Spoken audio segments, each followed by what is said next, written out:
विकसित महाराष्ट्र मजबूत राष्ट्र का हमारा जो थीम है, इस पर जितने आप हमारे इधर ऑडियंस है, बहुत युवा ऑडियंस है, I want you in 2-3 minutes before we close, एकदम क्लियर सिंपल शब्दों में जितने हमारे लोग हैं समझे कि what is your vision for Maharashtra, what keeps you up at night.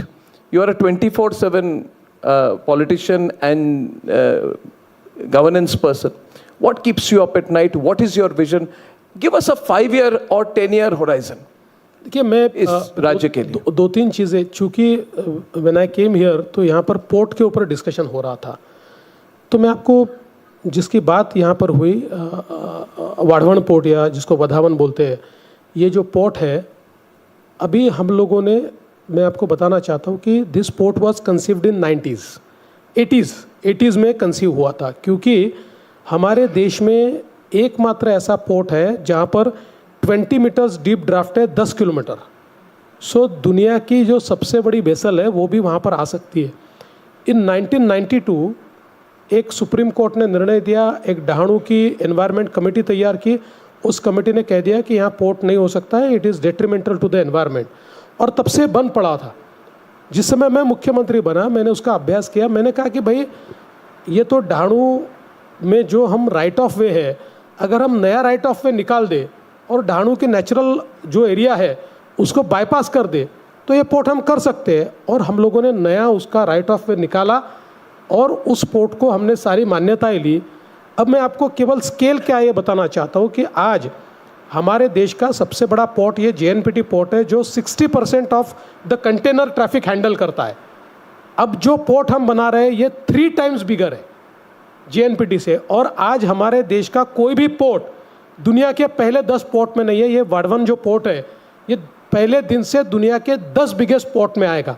और हम ये समझते हैं कि देखिए, जिसके पास मैरीटाइम ताकत है, जिसके पास पोर्ट है, दुनिया का जो विकास हुआ है, जो सारे दुनिया के देश डेवलप्ड कंट्रीज हुई है, उसमें पोर्ट लेड डेवलपमेंट हुआ है. चाइना भी पोर्ट लेड डेवलपमेंट है, सारा यूरोप पोर्ट लेड डेवलपमेंट है. तो एक प्रकार से अगले 20-25 साल का जो हमारा डेवलपमेंट है, वो ये वाढवन जो पोर्ट है ये फ्यूल करने वाला है, हमको एक मैरीटाइम ताकत के रूप में ये तैयार करने वाला है.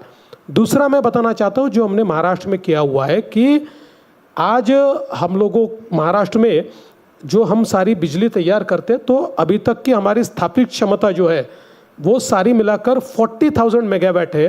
पिछले 2.5 साल में हम लोगों ने जो PPA साइन किए हैं और जो काम हमने शुरू किया है, उससे हम लोग 45,000 megawatt extra, more than double, ये तैयार करने वाले हैं. इसका परिणाम ये है कि prime minister sir wanted that bye 2030 50% of our power requirement should come from renewable sources. Maharashtra will be the first state जो 54% होगा. 2030 में रिन्यूएबल पावर हमारा ये 54% होगा. और मुझे ऐसा लगता है कि इसमें जो निवेश हम कर रहे हैं, it is more than 4 lakh crore, और इसमें बहुत बड़े पैमाने पर रोजगार का भी निर्माण हो रहा है. इसके साथ साथ हम लोगों ने जल संसाधन में जो काम किया है, महाराष्ट्र में यूनिक चीज़ ऐसी है कि यहाँ पर वेस्टर्न घाट्स है. वेस्टर्न घाट्स में हम लोगों को ऐसी साइट्स मिलती है जिसमें पंप स्टोरेज तैयार होता है. हमने 27,000 मेगावाट के पंप स्टोरेज के प्रोजेक्ट्स आइडेंटिफाई करके उसको साइन अप किया है. उसका काम हम शुरू कर रहे हैं. और उसके साथ साथ ये वेस्टर्न घाट में ये वेस्ट फ्लोइंग रिवर्स है, जिसका पानी सीधा समुद्र को जाता है. हम वहाँ से 55 TMC पानी उठाकर सीधा मराठवाड़ा में लेकर जा रहे हैं, जिसके कारण मराठवाड़ा जो अकाल के लिए एक प्रकार से लोग मराठवाड़ा का नाम लेते हैं तो लोग कहते हैं तो अकाल वाला क्षेत्र है, यहाँ पर तो ड्राउट प्रोन क्षेत्र है. ये 55 TMC पानी जो गोदावरी के क्षेत्र में जाएगा, गोदावरी बेसिन में, तो जो बेसिन अभी घाटे का बेसिन है वो फायदे का बेसिन होगा और मराठवाड़ा को हम लोग अकाल से मुक्त कर पाएंगे. इसके साथ साथ हम लोगों ने काम शुरू किया है जो विदर्भ में गोसीखुर्द के नीचे से 100 TMC पानी बहकर जाता है. हम 550 किलोमीटर का कैनाल तैयार कर रहे हैं और वैनगंगा नदी को पैनगंगा और नलगंगा नदी से जोड़ रहे हैं. 550 किलोमीटर के कैनाल के कारण विदर्भ के 8 डिस्ट्रिक्ट जो है इसमें 10 लाख एकड़ जमीन जो है ये जमीन ये इरिगेटेड हो जाएगी और जो स्पेशली वेस्टर्न विदर्भ है जिसके ऊपर ड्राउट प्रोन का एक ठप्पा है, वो ड्राउट से पूरे तरीके से बाहर निकल जाएगा। आज जिस प्रकार से रोड का नेटवर्क हम लोग तैयार कर रहे हैं, समृद्धि महामार्ग तो हमने तैयार कर दिया, लेकिन उसके साथ साथ हम लोग एक बहुत बड़ा नेटवर्क रोड का ऐसा तैयार कर रहे हैं जिसके कारण लॉजिस्टिकली महाराष्ट्र एक बहुत प्राइमेसी में आएगा। हम लोगों ने बहुत कम समय में जो दिल्ली मुंबई कॉरिडोर है, उस कॉरिडोर पे पहली देश की integrated industrial township Auric city तैयार कर दी। आज वहाँ पर इस प्रकार से निवेश आ रहा है। अभी अभी टोयोटा ने वहाँ पर निवेश किया, वहाँ पर ईवी में बहुत बड़े पैमाने पर निवेश हो रहा है। तो मराठवाड़ा का जो क्षेत्र पिछड़ा था, आज बड़े पैमाने पर वहाँ पर निवेश होता हुआ हमको दिखाई दे रहा है। एमएमआर रीजन में हम लोगों ने जिस प्रकार से निवेश किया हुआ है, आज मुंबई को नई मुंबई के साथ हमने जोड़ दिया। नई मुंबई में अब हम लोग जानते हैं, हम लोग ये हमेशा कहते भी है कि डेटा इज़ न्यू ऑयल, क्योंकि डेटा ने एब्सोल्यूट वैल्यू में ऑयल को सरपास कर दिया है। तो डेटा यही हमारा फ्यूचर है और देश की 65% डेटा सेंटर कैपेसिटी ये अकेले नई मुंबई में तैयार हो गई है। तो नई मुंबई एक फ्यूचर सिटी के रूप में जिस प्रकार से डेवलप हो रही है, आज हम $1 ट्रिलियन इकोनॉमी की बात करते हैं।